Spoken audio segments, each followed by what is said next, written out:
Assalamu alaikum. Thank you all for attending today's session and welcome to today's Ramadan Pioneer Series session on the future of higher education.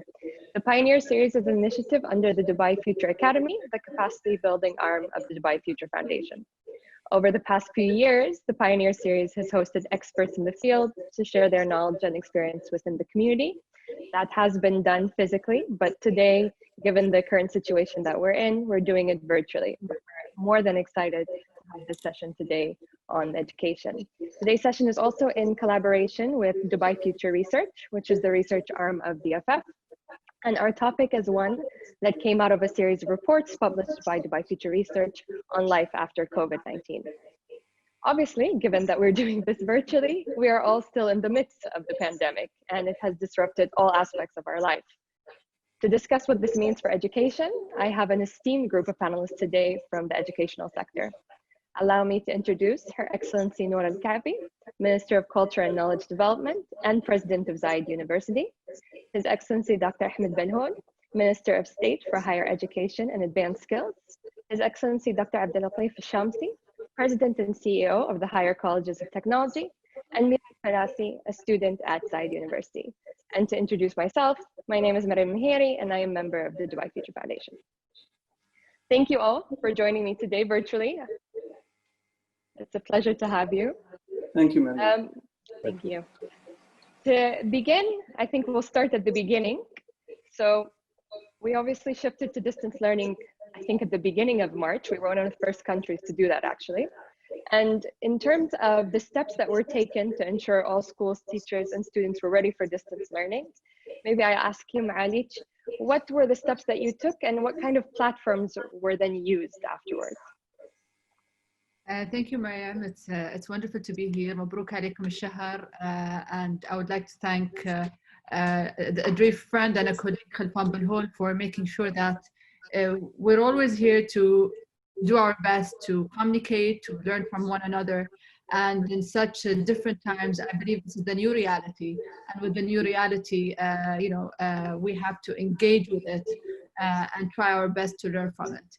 So as mentioned, with the new directive, everything is moving online, especially education. Since the beginning of, or the end of March, Zayed University went online with delivering remote education for over 7,000 students. And I would like to emphasize that looking at that, we're all going to an online training, which is school or HCT or UAE University. Yet focusing on strategies as well, three main strategies we focused on as ZU, that is taking a proactive, number one, taking a proactive model to help us achieve a tangible and a quick result. That means is the moment we moved to online, the whole education sector just transformed globally.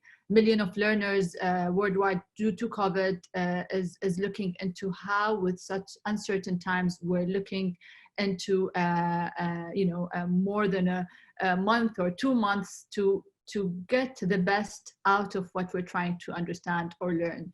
So how we can guarantee the level of interaction, the experience between the students and the faculty of ZU, and what are the measures that we're working towards. Over the 6 weeks, there's, the 6 weeks period is, there's more than 600 faculty members and 300 members of Zayed University as well have delivered education, as I mentioned, to 7,000 students. But also, it's a true integrated online platform. And there are also, if we looked at the numbers, and I was checking the numbers yesterday of classes delivered, 57,000 classes have conducted, and more than 4,700 staff meetings happening. And I would like to also give a shout out to one of our faculty members because even with such different times, faculties are also trying their best to work from home and deliver, the training so effectively. The shout out is to Ms. Michelle Williams. She worked on a high level of engagement. What she did is she transformed her entire living room into a classroom theme to assure appropriate distant learning. Luckily, I attended one of her sessions and I felt that I was in a classroom, not in her house.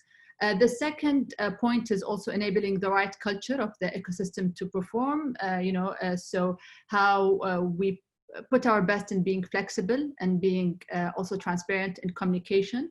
And there are the challenges, but also how can we adapt and help our students to overcome any challenges. The final and the third strategy is inclusion is at our core. In Zayed University also, we have, there's 7,000 active students, but we have 260 registered students of determination. So how can we also make sure that there are the right specialists to help, prepare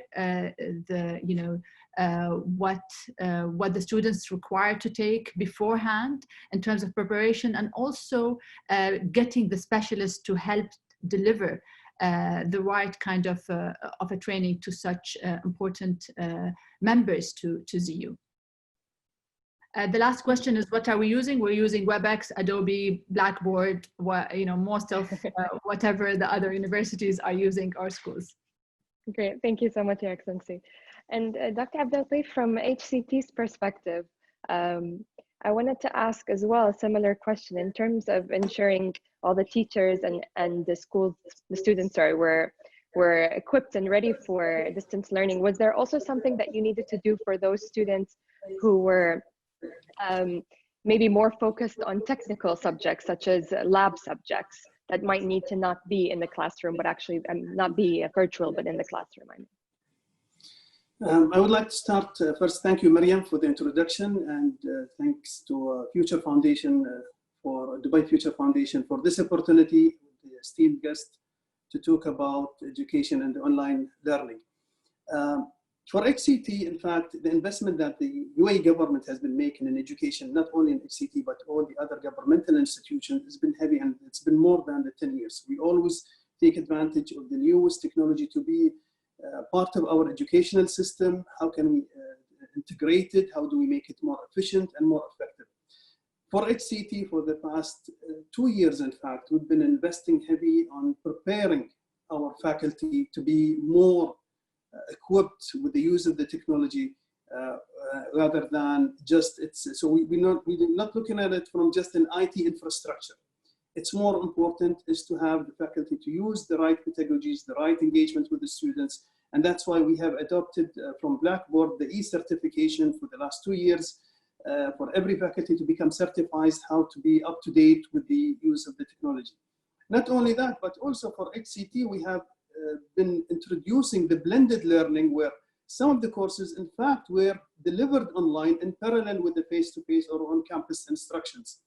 And that had made kind of a smooth transition for many of our courses to go fully online when the time came.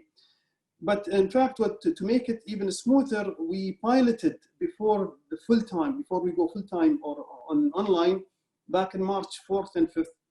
And it was important pilot to see where are the gaps and to understand what kind of areas that we have to focus on more. And part of it, like what you just mentioned, Mariam, is the technical and the applied part, because as an HCT, we are an applied institution. And that gave us a preparation time during the week of March 8th to prepare our faculty, to prepare more contents of whether in-house video preparations or using some of the simulators, or some of the apps where we can bring more virtual labs into our classrooms online.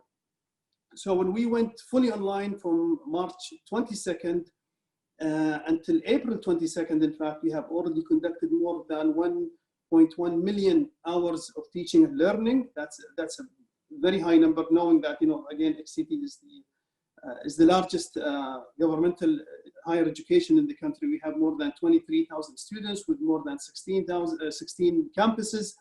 So it is a big number. Yes, we're having 1.1 million hours.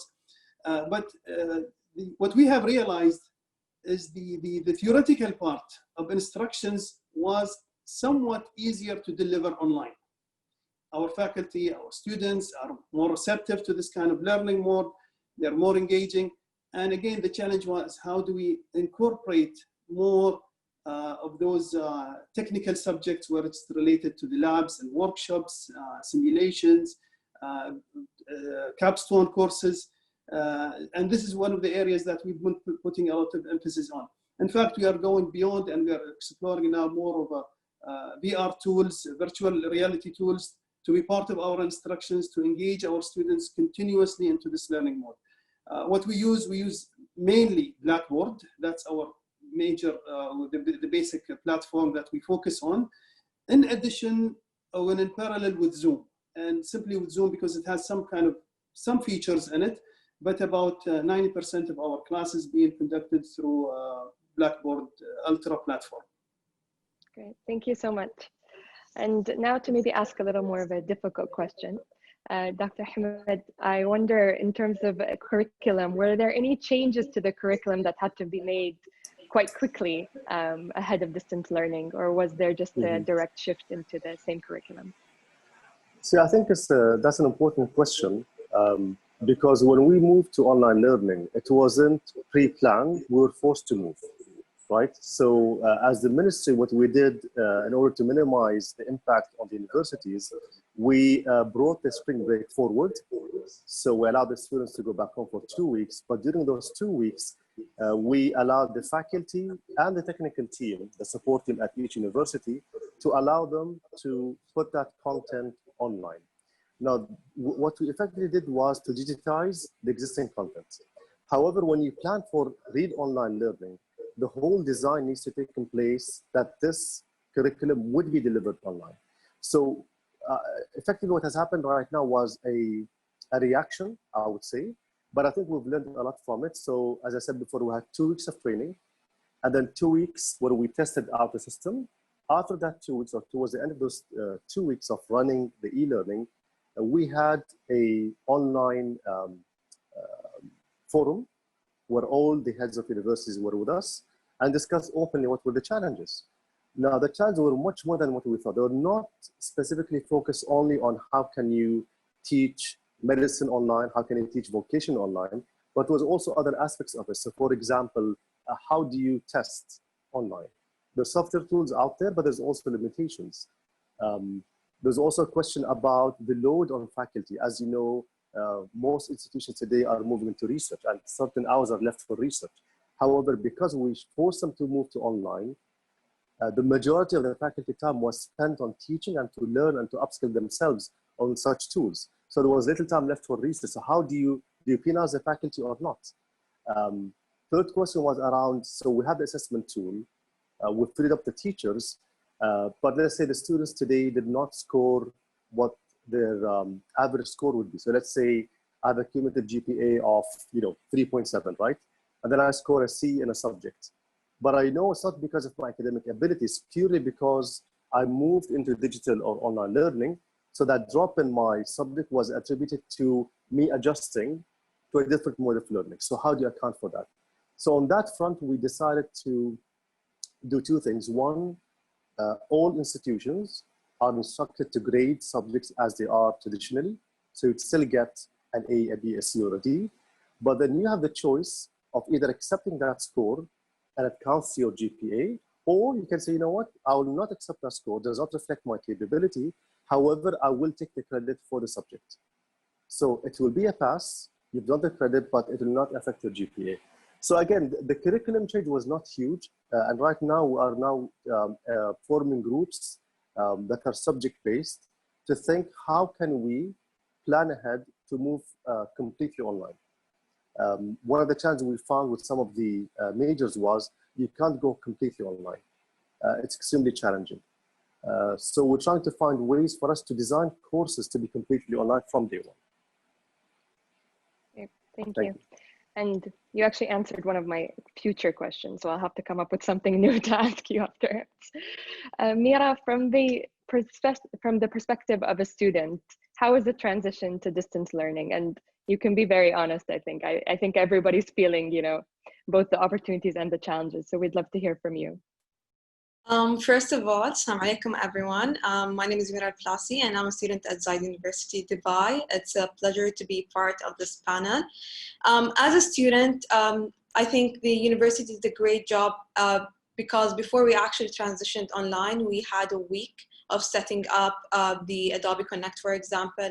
The professors did their absolute best to make sure that we understand how to log in and how everything is gonna run. We had quite a few of test runs in the class itself.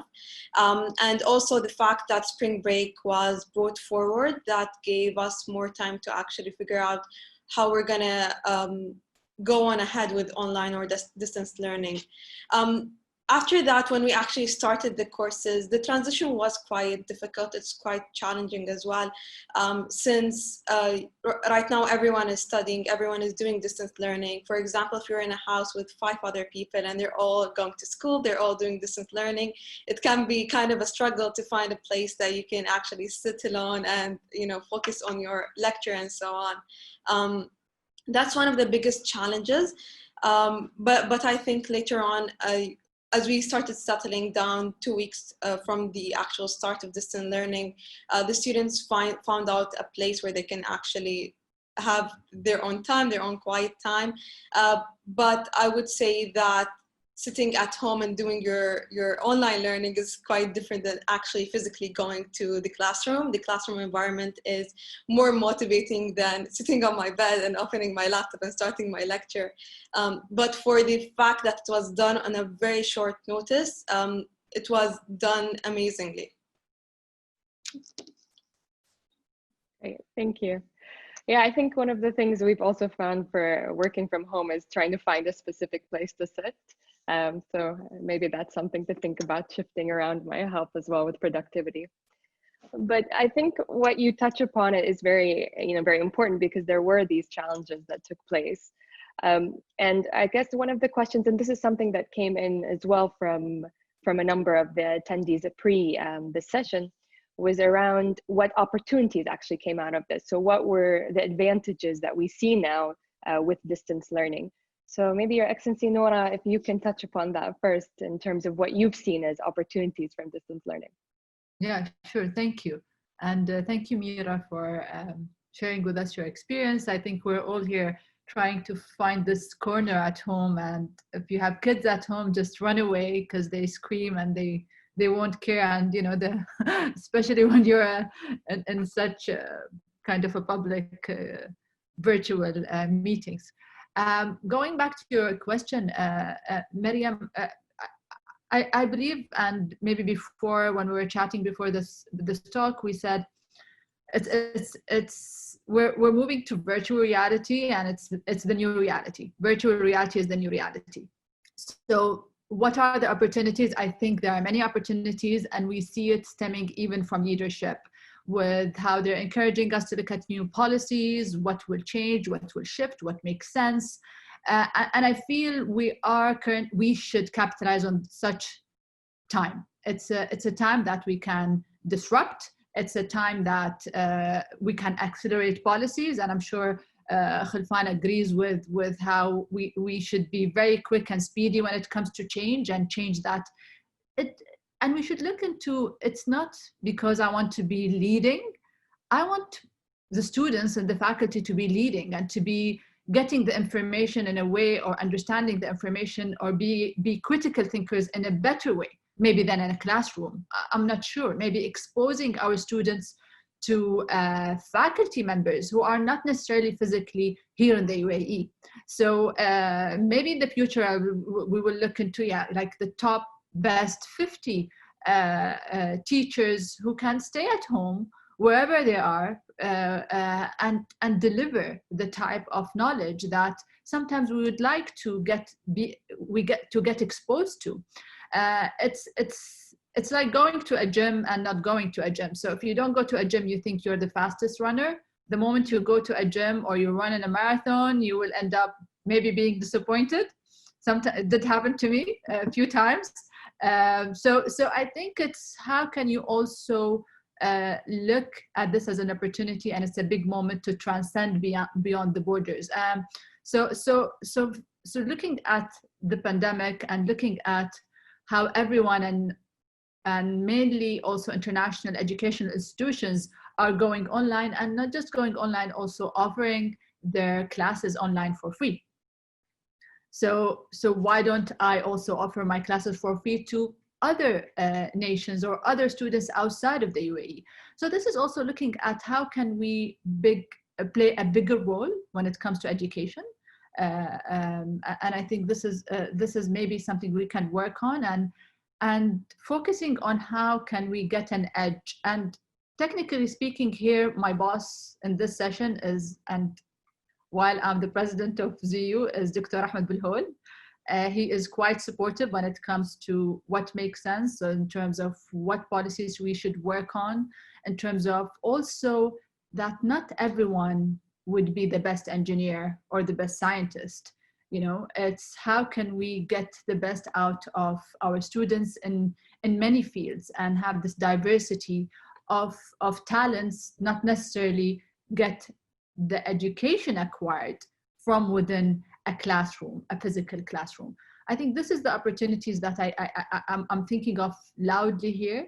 And I believe also we mentioned, or we spoke about how are we learning, and Dr. Abdullatif, and who is better and who's doing it right. And I think by the end of this, we will not say I am better or I am leading. I think we will look into our learnings and mistakes and be better at them. Thank you, Excellency. I wanted to touch on something you said. You mentioned looking at policies and regulations, and then you mentioned Dr. Ahmed as well. Dr. Ahmed, for you, I'd like to know if there are any policies or regulations that you're looking to put out now that will make distance learning something that's more common perhaps in the future. Sure. So maybe I can split this question into two. Right? There's policies with regards to institutions in the UAE delivering a higher education course, and there's also studying abroad and coming back with an equivalency or attestation. So for the first part, surprisingly, we already changed the regulation, but a lot of universities were not aware of how flexible it was. So right now, if you launch an online program, if you launch a new program, today, without referring back to the ministry, you can go up to 25% and sometimes 50% depending on major of completely online. You can still go to 100% online base, but you have to adhere to some requirements by us. Points like, for example, as I said before, proctoring, if it's a thesis or if it's a test. So the regulation was in place before COVID-19. It was launched last year, but what we noticed is that a lot of the institutions are not aware of the flexibility embedded. So this was an opportunity for us to explain what is possible and what's not. Now, having said that, to be honest, maybe one of the only fully online programs today in the UAE are delivered by Sheikh Hamdan bin Mohammed Smart University. As I said before, if you design it from day one to be fully online, then even your assessment might be predominantly essay-based as opposed to actual exams. So a lot of effort needs to be put in place into designing an online course. You can't take a faculty as it is, or a faculty member as he or she is, and then ask them to convert to online. You need somebody, actually an expert, to design the course, to ask you what are the outcomes required. Here's how we can achieve them online. So there's some kind of translation, I would say. Now, to the second part of the question about degrees earned outside the country, again, we have also internally, we haven't communicated externally, we have internally agreed on mechanisms where we do online, where we do allow for completely online degrees. And here we go by quality. So what you would notice is that online learning is more of a catalyst. So if you have a bad instructor or a bad university, you are magnifying the bad education across a wider set. If you have a great teacher or a great faculty member, then you're opening access to a much greater pool. So with that in mind, we want to initially restrict it to the top institutions. So we do have an internal list that allows for, I believe, the top 50 and the top 100 institutions. Now we're looking into top 200 as well, as ranked by global ranking agencies, not by the ministry. So yes, we do approve the quality, and therefore we approve completely online for certain quality institutions. Great, thank you so much. And maybe to touch on that, because one of the things that you mentioned at the end is accreditation. And this is something that I see, and mind you, we have many questions coming in, so I should probably stop asking mine and start asking other people's as well. But one of the things that keeps coming in is around how online learning is being measured, or kind of the metrics. And I know you mentioned that yourself, Dr. Ahmed, but I want to move here to Dr. Abdullatif in terms of the way that you're measuring productivity even within HCT. Is there a specific metric that's been put in place, or are there other ways that you're now grading? Before I answer that, I want to carry on what Her Excellency Dr. Noora was just saying about the opportunities that we are moving on. And to be honestly, in the UAE especially, I think we as educators, we are in a very special time. It's a golden opportunity for us and as educators to move from the traditional education system that we had so many conferences, so many talks about it maybe for the past 20 years. And how can we do this transition? How do we engage our Z generation today? How do we get the technology more part of their education system? How do we bring the excitement and to the learning environment? This is the right time. I think we are in a very special opportunity, and we are very fortunate. And this is the time where we can revamp education to make it to touch the students' interest and students' needs and students, especially again the tech savvies that we are dealing with this generation. It puts a challenge on in our faculty. It puts a challenge to do that kind of a transition from the traditional way of carrying it to the online. Now, the future is very promising. The concept, in fact, we've been talking about in the past, which we call it an Uber-like education, where a faculty today, we have some faculty from HCT get stuck in their home country and they are not in UAE. Yet they still deliver their learning outcomes, their education, their classes to the highest level. That means today we have the great opportunity to be able to recruit faculty from anywhere in the world. They can deliver our instruction and being available to our students at any time. And this is where the advantage, I think, in Uber-like kind of education, where education is being provided as a service and abiding to the standards, to the quality standards that His Excellency Belhoul just mentioned, that we're still meeting those standards, yet the mode of delivery is more exciting and more engaging for this generation. So how we are moving it next, this is definitely will be integrated into our learning environment, and we have already tested it, and we have proven that it is working. Maybe the next few weeks in all of academic institutions, they will be facing with the assessment. How are we going to tackle assessment? We are used to the traditional way of doing assessment of students sitting in classrooms and putting some information on their paper. Now, the level of engagement of an online assessment also, it's different, and we have to be creative about it. How do we engage students through different tools that we have available for assessments? How do we break the sessions? Definitely, if you want to sit in front of a laptop for 2 hours filling some kind of information, it's a very exhausting exercise. So we have to come up with different ways, and we are exploring all these different tools of assessment to make it to meet the learning outcomes that's been set. So in terms of the productivity, we'll be able to assess that by the end of the semester. And we have a mechanism within HCT today where we can compare how students learn within a traditional on-campus level and how they are learning when it comes to with the online. To be honest with you, what we have sensed so far, and I'm a strong believer of that our students are learning better. Why? Because everything is exposed for our faculty and for our students. Our students, we find them more engaging, more committed to the attendance. That's a very straightforward criterion. So they are coming to class, engaging with the faculty, and filling and with all these interactive materials that have been provided to them. We're finding them that they are excited about it. So that means that our students indeed are learning better. Now we have to do it scientifically. We have to be able to measure it appropriately, and that will be carried out as we go on later on through the assessment phase. Okay, thank you so much, Dr. Meera, since you are the student on this panel, I wanted to ask you, in terms of the advantages as well as the assessment criteria, how has your experience been? I think one of the biggest advantages that I've noticed in the past 5 weeks or so is that the time, because we're sitting at home, we're quarantined, we don't really leave the house that much. We have more time to actually focus on our assignments or such. As an international relations student, most of my work is reading and writing. So I've had more time to actually do that, finish my essays, finish my research and so on. One other thing that I actually noticed is that during the lecture, a lot of the students that were kind of the students who sit in the back, quite shy, they don't really participate in the actual classroom, would participate more in the virtual classroom. And I think that's an advantage for them.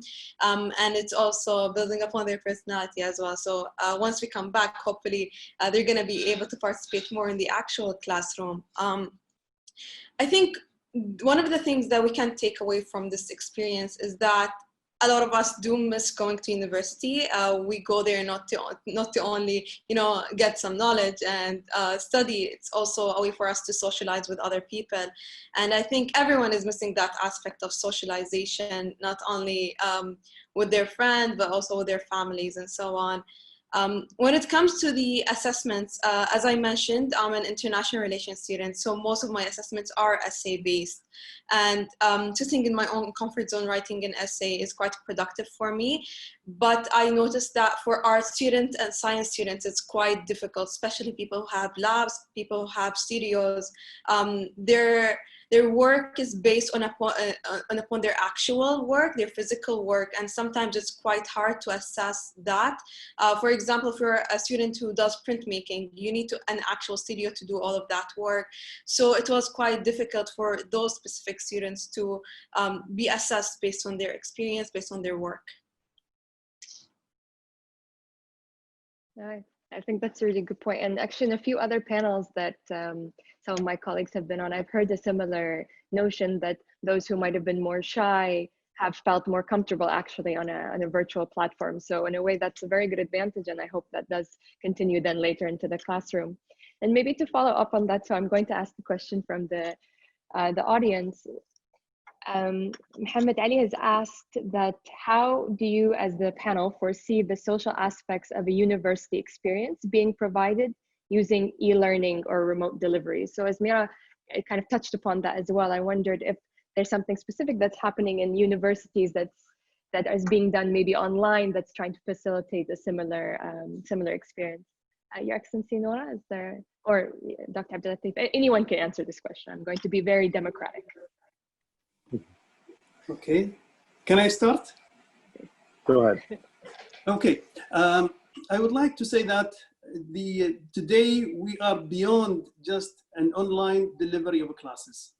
What we need to pay attention, that what Meera just flagged, is the activities that our students are missing from their campus.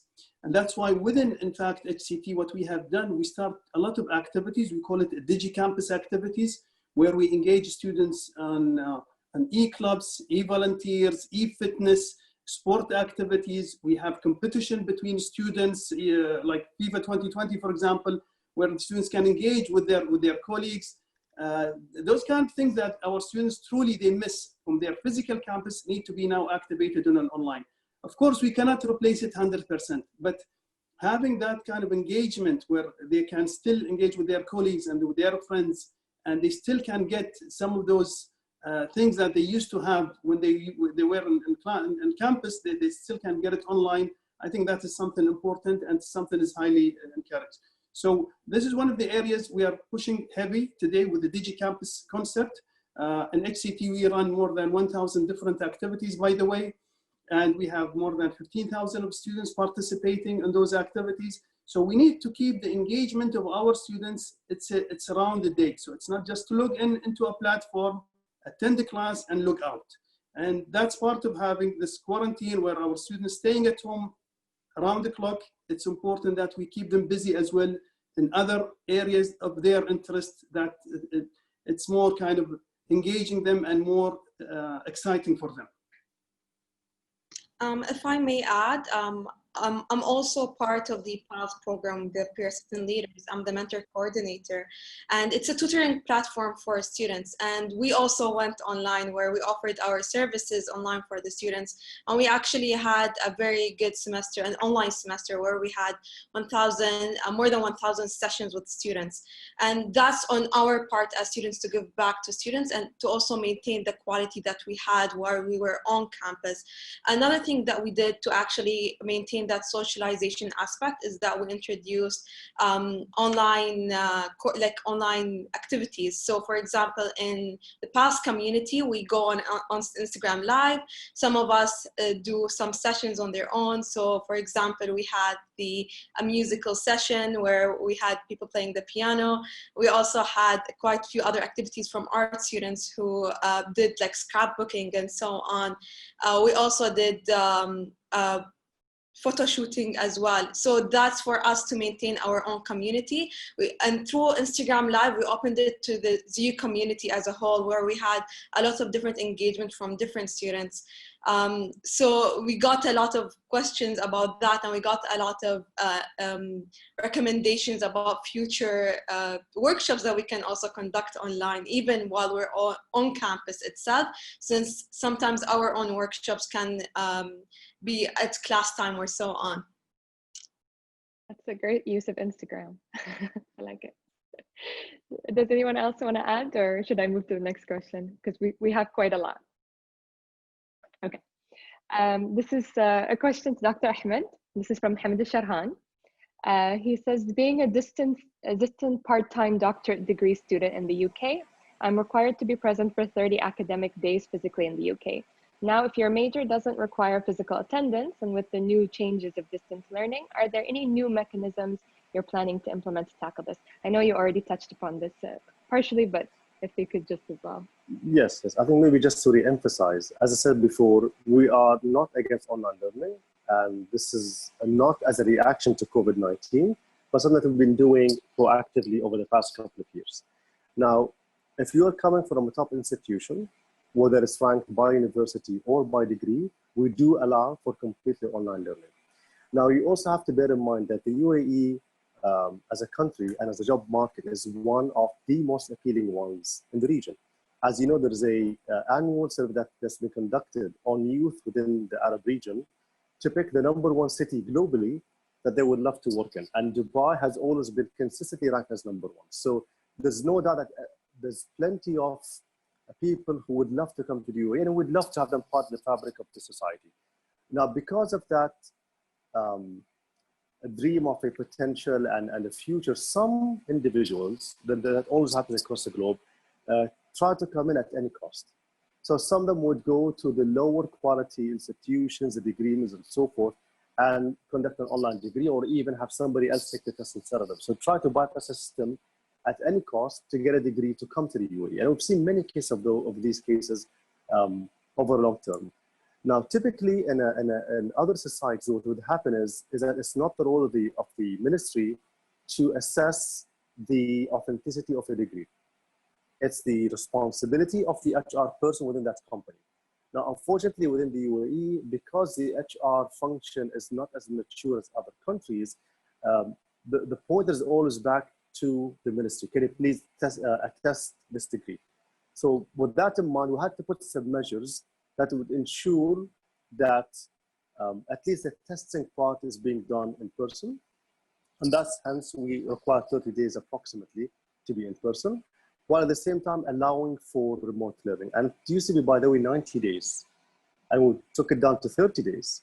And now we're making it down to 0 days for the top institutions. So I think we're gradually moving down the line, but because it's a big expectation from government and private on the ministry to ensure that all degrees are authentic and all of them are earned in the right way, we have to be completely sure that the measures we put in place have a balance. It allows for flexibility, yet it ensures the quality and the authenticity. And you might have seen over the past 2 years within the GCC, a lot of noise have been made about forged degrees. A lot of noise have been made about, malpractices. So it's a tough balance to take. And as I said before, we're moving now from 90 days to 30 days and now to 0 days in certain quality institutions. Okay, thank you. And the 0 days is very impressive. Congratulations. There's another question that's come around, and there are a few of them around a similar kind of notion, which is the definition and value of education and whether that's changed now in a virtual education ecosystem, let's say. So one person says, can we please define what is meant by education in the context of online learning? And then there were a few other questions again, whether we see a different value now of education in the time of online learning. Again, I will be democratic and open this to anybody. Yeah, can I? Of course, Your Excellency, go ahead. I think, I mean, the definition and the value of education is, I mean, we know what the definition of education, and we know, how important and valuable education is. And as His Excellency Dr. Ahmed mentioned, is that, we are, working and being forced to provide education online. Online was there before, before COVID. Video conferences was there before COVID, but we ended up, commuting, flying over different countries, meeting people, I don't know, just wasting energy maybe, because we didn't want to, or we didn't feel comfortable, or maybe it didn't click in our head that, video conference can also help with, fulfilling the cause or fulfilling, what education is, or the outcomes of a meeting, or a negotiating, or a presidential kind of a meeting online. Whatever it is, I think. I mean, let's ask ourselves a question here. What is the important aspect of education? Is that we get students who are capable, who gets it, who understand the knowledge, and who also challenges the knowledge, and be able to be flexible and adaptable with the new changes that are happening, or the new world that we're facing currently. Education shouldn't be just my book or my curriculum or my major. It's just bigger than that. And we all know that. I mean, I graduated from university. If you're going to ask me what did I, yeah, I learned, but is it helping me currently? I don't know. Maybe it is in a basis perspective, but not in a way that also shapes who Noora is. So I feel we need to reshift and reinstate and change the way we look into effectiveness when it comes to meetings, when it comes to learning outcomes, when it comes to even having a teacher who is in Alaska giving me a session and I don't know, and calculus. So it all stems from how the individual is capable, whether it's the teacher or the student, of getting the knowledge. I'm very proud of what Meera and her colleagues are doing with PALS. I mean, for them to provide more than 1,000 sessions to other students to help them also to overcome challenges or to ease up certain homeworks or educational issues. I think this is something that is also available, but they're doing it from in a virtual perspective, and it worked. Meera says it worked.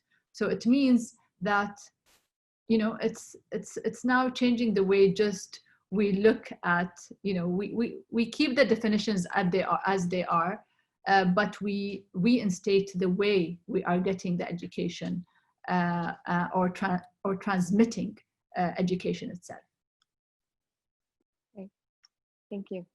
I think that's a really good point. And I think one of the questions I had wanted to ask earlier was about whether we envision the grading system completely changing, given that we've moved into maybe looking at capabilities rather than just measuring, whether someone gets 90% versus 80%. Dr. Ahmed, please. So I just wanted to follow up on the point Noora made, which is around the definition of education, right? So there's this very famous Chinese proverb that says, give a man a fish and you feed him for a day, teach him how to fish and you feed him for a lifetime, right? So the same notion now goes into education. Previously, education was a philosophical way to enlighten the mind. It was not really linked to a job, because jobs were basically handcrafted. If you go back to ancient Greece and ancient Rome, so education was more of a societal boundary to get the aristocrats out there, aristocrats to think about philosophy. Now that has evolved, let's say, in the last 100 years, to prepare students for work. Now, if you go back at how education was performed decades ago, the majority was memories, to memorize, memorizing a multiplication table, memorizing a periodic table, to be able to retain memory. Now, with the onset of the internet and being able to access information, what is the value of memory, right? So now we're moving now into what can you do with that knowledge? We have a lot of open book tests. It doesn't test your ability to acquire and retain knowledge, but acquires your ability to use what you have of knowledge, whether it's in your brain or you've just acquired it through a Google search. So that's, I think the evolution of education is always in line of what is required from me as a human and what are the disruptions around us. I think also going forward, we'll see with the automation and the onset of AI, we'll see a lot of jobs being automated. So only the high value jobs being available. And with that in mind, you'll continue to see a lot of focus on, and I hate this word, soft skills, because they're not soft whatsoever. Things that Noora has mentioned, creativity, collaboration, communication, growth mindset, that you know that you can actually learn something new and not be stuck in one aspect of it, right? So I think education is constantly evolving definitions, but I think, again, it's a function of the work environment, how we expect to conduct work, but also external factors that come in. Thank you. Thank you. Dr. Abdullatif, we have a question directed at you, actually. So no, if you wanted to add to that, please go ahead. Yes, I have to add. I have to add to that. I have to. Today, we have to remember, we want to make education fun for our students. Dr. Ahmed, he touched into very important. In the old days, we based our education memorization, a very traditional way of approach. It is not connected to the real life. It's not connected to the jobs. We realize today that any job, and this has been published, that's 80 to 85% is a skill-based, and the remaining is a knowledge-based, because the knowledge can be, with a click of a button, you can always reach it. It's the skill. How do you search for that knowledge? How do you implement? How do you collaborate with all the relevant soft skills that His Excellency Dr. Ahmed talked about? So the challenge today is, how do we do that kind of a transformation? How do we make education fun and excitement for our students? It is a mental exercise. It is somewhat of a frustrating exercise for this generation, and we've seen it. The day when we have classes, I mean, earning a degree is a tick box. I need to go to university, I have to attend classes, I need to pass, I need to get a grade, a degree, and then I will think what is next for me in terms when it comes to a job. And that should not be the case. We should engage our students earlier on. We should guide them from, it's not something that they have to complete and earn in order to find a job. It is, they think about their future interest, their future job, while they are still in school level, not even at university level. We need to prepare them. We need to connect it through more of a skill-based. And I think that is where today the use of technology is helping us a lot to do that. We have so many tools and gadgets. We have so many apps and simulators that we can implement. The change of the pedagogy, it's not just memorization that was Dr. Ahmed just was referring to. It's how do you use and how do you apply this knowledge? How do we make it more interesting? And more importantly, if we don't switch on the right button in every student, we're going to switch them off and we're going to lose this human capital. And it is extremely critical. And therefore, we need, I think, this opportunity, the time we are undergoing with the online, it's helping us to discover those new ways of delivering our instruction to become more interesting for our students. Our faculty, by the way, at the beginning, I mean, we take them out of their comfort zone for our faculty. But in fact, with the weeks passes, we find our faculty are more interested to do the online delivery of instructions. They're starting to master the different tools. In fact, they're becoming more and more creative of using different ways and different pedagogies of delivering instructions. And we've seen that. So it is a great opportunity I want to emphasize on for us as educators. And this is the right time to make a change. Absolutely, education will not go back the way it was 2 months ago, not only in the UAE, but everywhere in the world. It is going to be different. How different is going to change. We will see it, how it's going to approach. More likely, for the near future, it's going to be blended. Why do I need to bring classes if I know the instruction delivered through online? Students are happy from a coffee shop, for example, and Starbucks, having their class in any place, in their home. So those kind of classes can be delivered from wherever they are. We can reduce through that the footprint of our students in our campuses, and we can engage more students on campus, in fact. We will keep our campuses for more social gather, entrepreneurial activities, workshops, hands-on training that need to be. Maybe they don't need to come 5 days a week. They just a couple of days a week is enough for our students to be in our campus, and other classes can be delivered online. And that is going to change extremely soon, not now. Maybe we were perceiving it before COVID-19, that's going to take 5 to 10 years. Now we are seeing it in the next 6 months, it's going to happen. Because we realize how fun and how exciting for our students, but the bottleneck were our faculty in the past. They like to teach the way they were taught. But now they realize, our faculty, it is not the case. It is exciting, it is fun, and in fact, it is more engaging. Yes, some issues related to the assessment, we have to admit, we have to find ways, and this we're going to explore it for the next few weeks. We have some issues related to the applied part, technical part, that's quite of a challenge, and that's why we think about the blended. But if we think long-term future, even the size of campuses will shrink, because we will do less on campus and more outside activity. But this will lead to a very important skill that we call a professional learner. Today, with this kind of tool, we are building we are enhancing the talent of our students to become more of a professional learning. It's a lifelong learning. Now our students, they can tap into this resource, look into the different videos, learn from they don't only rely on their faculty. And that is where I think what we are undergoing today, we are preparing more of a professional learner for years to come, and it will be embedded into the part of their future jobs. They will catch up, with different skills that's upcoming. They don't need to wait for somebody to come and teach them how do you deliver or how do we learn those kind of skills. It will be within intrinsic more of our students rather than it's an extrinsic feature. I like this term professional learner, and I think it's something that we should use more often. Thank you, Dr. Abdullatif. Meera, I wanted to ask you, there's a question that's come through from Jawahar, who is actually one of the Future Academy team members. She asks, if we were able to leave the house, would we have coped better with this change? So Dr. Abdullatif mentioned, maybe we'd have our courses at Starbucks. It's actually something that Jawahar is asking, to have the freedom of choosing to sit in a cafe or library. Would distance learning and remote work have been easier to cope with? Remote work, maybe we can discuss, but please go ahead with the distance learning. I think that it's a good point, actually, because one of the things that COVID brought up is the psychological effects of just being quarantined all the time, staying at home, and it does affect the student.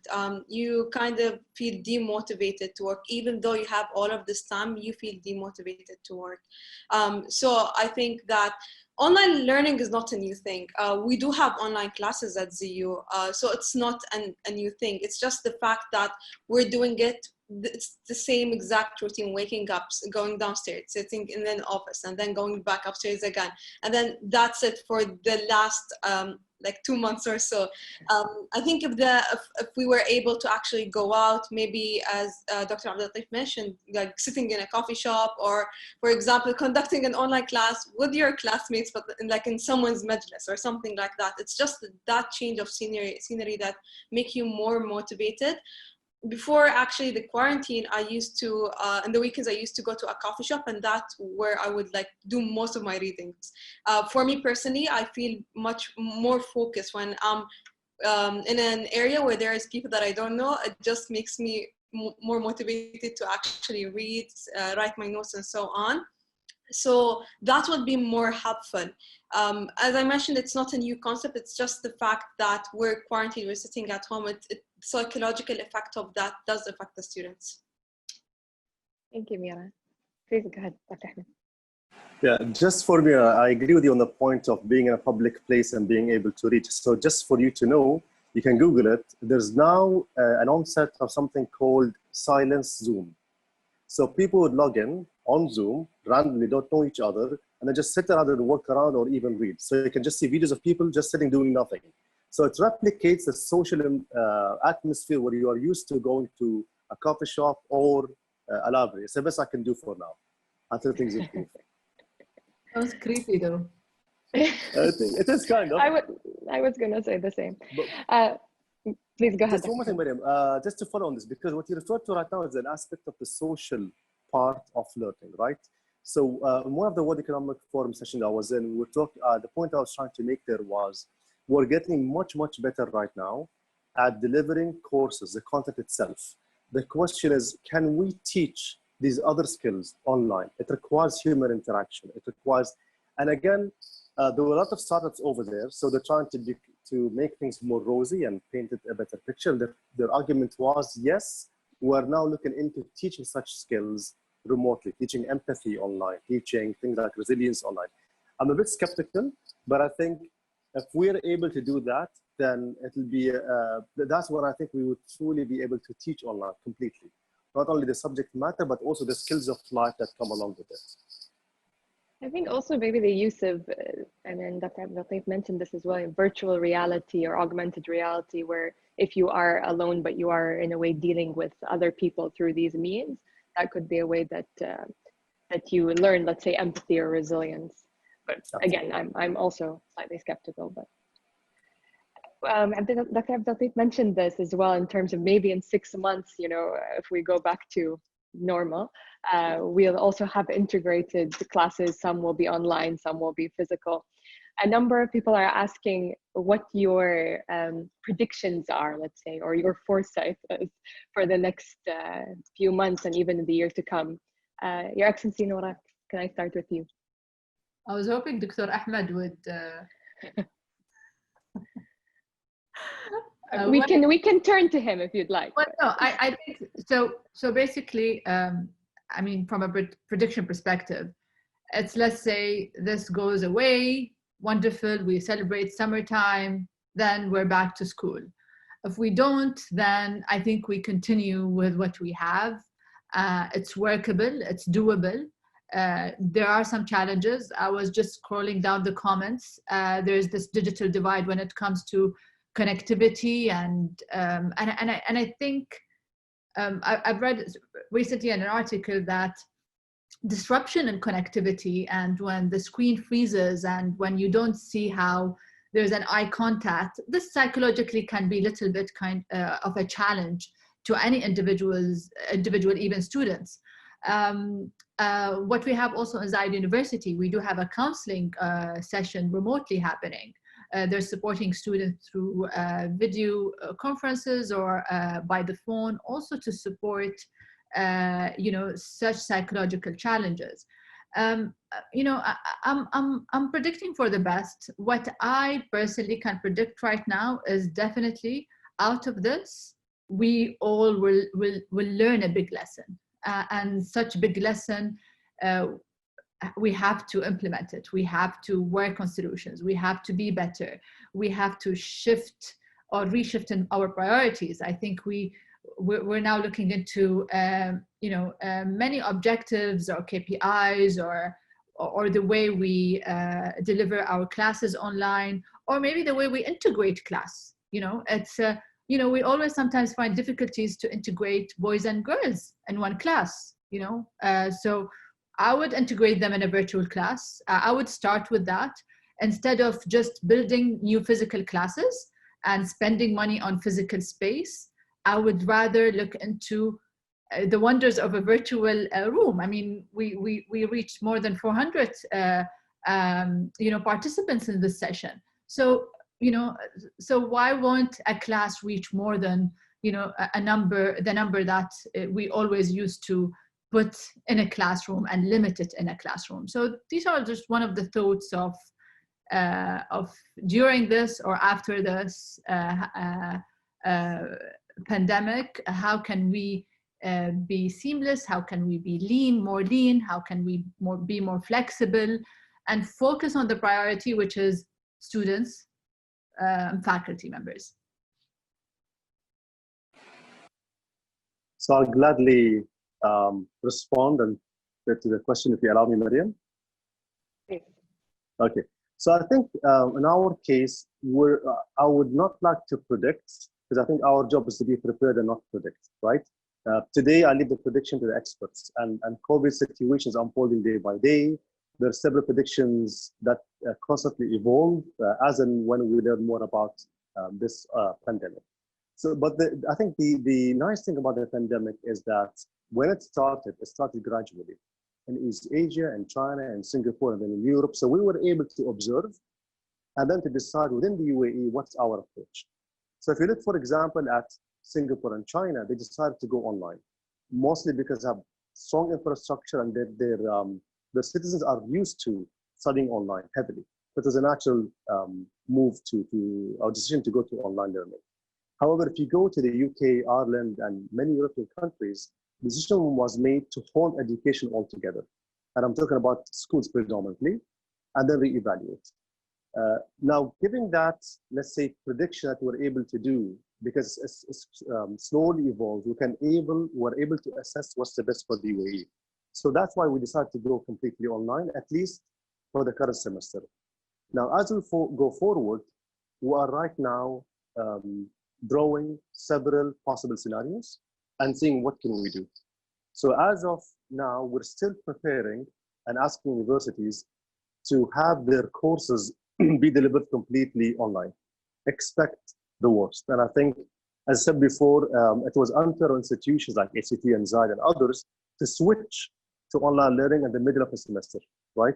But now the opportunity during summertime to prepare for a fully online program. Another benefit as well of this current switch to online learning is that right now we're easing the social distancing requirements. So now majors like medicine and others that require in-person testing or even residency at a hospital are now allowed. So for these specific courses, the university right now will be allowed to have students to attend and do physical tests, bearing in mind physical distancing. However, again, as I said before, we plan for the worst. We plan for fully online, higher education, online K-12, and remote work. We always have to prepare for the worst. And the same goes even with things like oil prices, right? They go from 100 to 80 to 20, but the country prepares for the worst possible price. That's the only way you can be dynamic, and that's the beauty of the UAE, is that we're always taking different scenarios. We can try and predict, and we have wonderful foundations like the FF who help us go beyond the normal 3 to 5 year forecast and go 20, 30 years. But the best thing to do is to be prepared. Thank you. Thank you. There is a question that's come from a faculty member, Meera Al-Hussein. She says, as a faculty member, I feel the current situation has provided an opportunity to reimagine future possibilities for research-oriented faculty, whose workload does not allow for much mobility, especially for those who need to conduct fieldwork. Can we perhaps conceive of future plans to carry forward the virtual learning setting to serve the research objectives of institutions and faculty?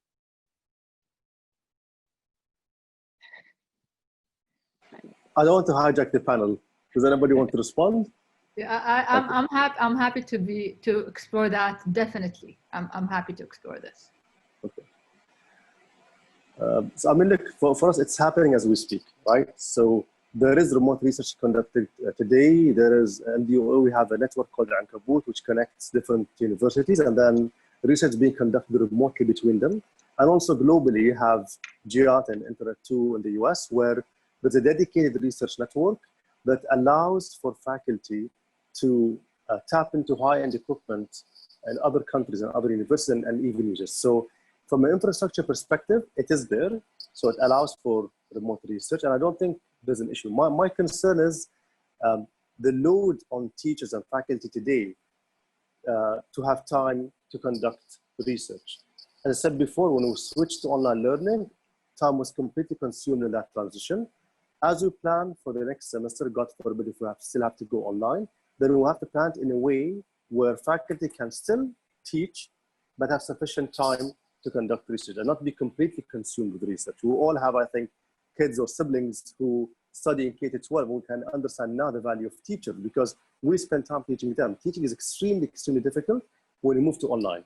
It's twice as more time consuming. So that's my concern. It's not the ability and the mindset, but it's more so on freeing up time for faculty to allow for that.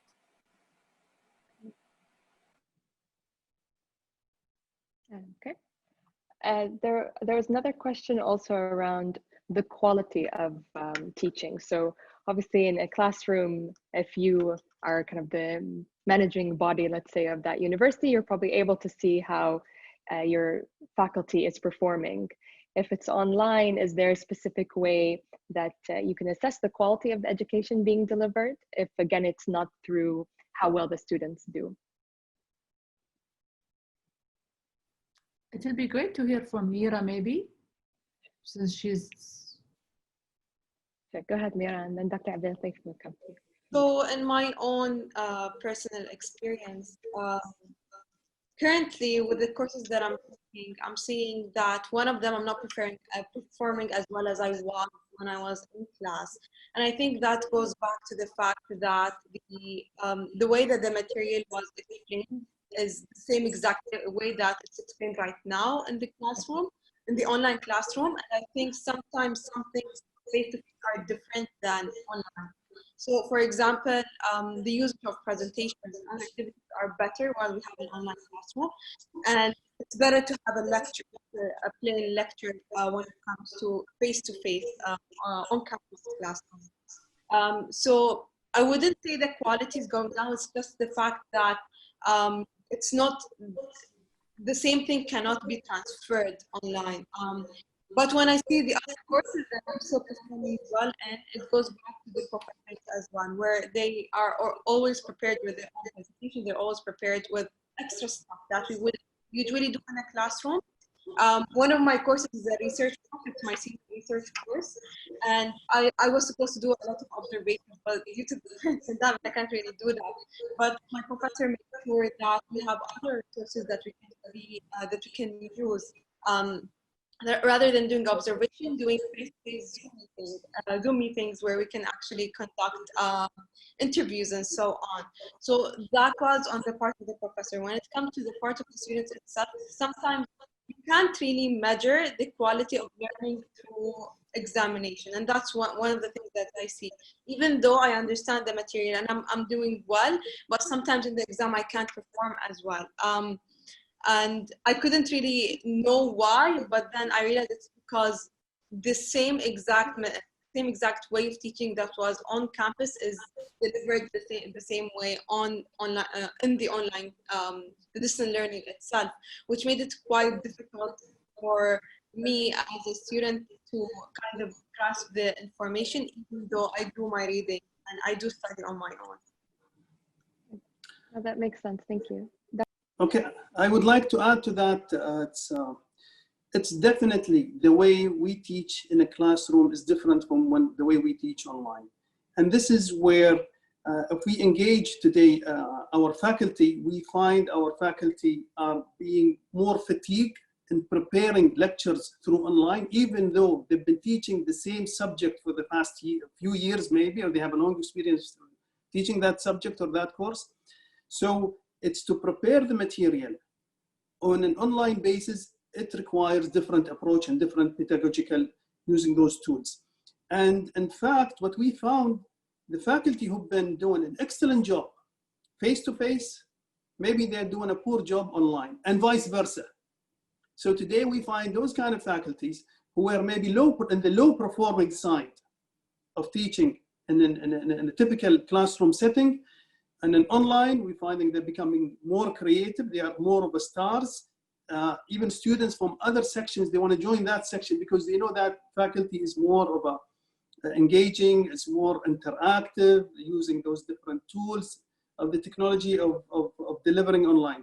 So definitely the pedagogy have changed a lot.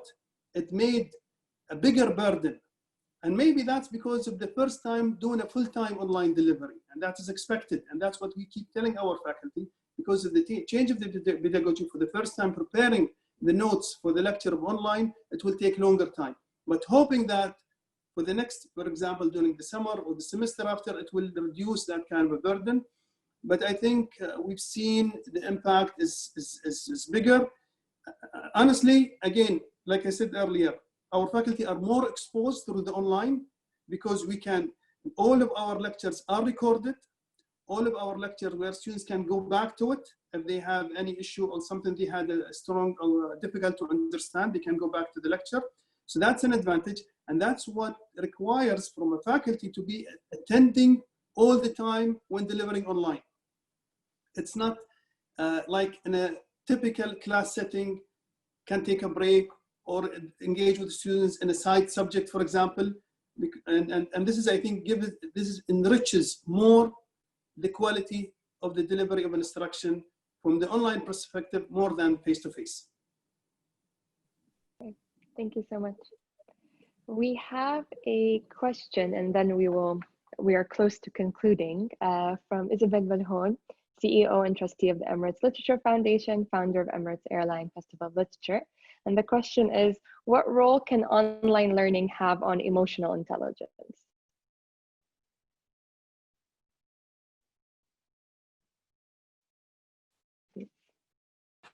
Yeah, I think I deeply, I briefly touched upon this. We talked about the potential of emotional learning provided through e-learning. I think today we are still at the early stage within, let's say, universities in the UAE of basically converting basic education into online, let alone providing emotional learning. So maybe I can also relate to Meera's point when she talked about her experience with professors. One faculty didn't perform as well when he or she moved to online. We had a similar situation when I was a student. We used to be taught via textbooks and blackboards, but then we moved into PowerPoint. And one of our worst teachers just scanned the book and just put it as a PDF on a PowerPoint. So it was completely terrible. So you really have to redesign the content completely to fit your purpose. Redesign it in the form of PowerPoint, animations, or summaries, whatever it may be. Similar thing that goes for online. So I think to answer Isabel's question, the basic question is, how can I first of all ensure that I'm providing this content and delivering it online, so redesigning it completely to be able to be delivered online. And the second part is social emotional learning. And this one I think is a very important topic, because as you speak today, we're still trying to understand how can social emotional learning be embedded in classrooms today. We actually have today a project with Birmingham University as advanced skills, where we are testing with different schools within KHDA, EDIC, and Ministry of Education, how would a teacher be able to teach creativity regardless of subject, through English, through math, through science? How could a teacher teach collaboration and other subjects, so forth? So I think we're still trying to embed social emotional learning within offline setting. I think the bigger challenge would be to move into online. I still see us at least 3 to 5 years away of getting the full social emotional learning online. Yes, we can do parts of it online. You can have people collaborate online. We're doing it as we speak. Have people communicate online if you wanted to, but other aspects must be more difficult than others. I think one benefit of this whole COVID-19 situation is that for you to really fundamentally have a good e-learning experience, you need 3 aspects. One is the infrastructure. Alhamdulillah, in the UAE, we have one of the best infrastructure IT-wise. Secondly is the technology, and we have plenty of technology providers, whether for broadcasting like Zoom and others, or for proctoring as well and doing tests. But the third part is upskilling. How can I, Ahmed, as a student, or as a faculty member, or even as an IT person, be upskilled to be able to conduct my business online? I think COVID-19 has helped us all shift and be upskilled in a matter of few months when it comes to tech literacy. So inshallah, social emotional learning, very important. We're currently doing it offline, getting it right. And once we do, we have to plan on how can we convert that, inshallah, to online. Mariam, can I just add a point where I think it's for us, we always, I mean, whether with online training or offline training, I think emotional intelligence and emotional kind of intelligence learning is truly crucial. And what I would encourage maybe students, if there we have students today, is just do a lot of offline reading from books, from poems, poetry, music, plays, theater. I'm a huge believer that the more you read in philosophy, the more you read in poetry, the more you, the more you spend time with your family members, with your parents, grandparents if they're at home, pets, dogs. I'm not sure, but it's just, I think, we luckily in the Emirati tradition, we still live with our families close to one another. We still visit one another on a limited basis. And I feel, I mean, this is from kind of an off the education and of the school and of the work, maybe looking at how can we enrich that kind of emotional empathy, if I may say so. Great. Thank you. We're almost done. We have just a few more minutes. So to conclude the session, I will hand it over to a much better moderator than myself, His Excellency Khalifa, the CEO of the Dubai Future Foundation. Please go ahead, Your Excellency.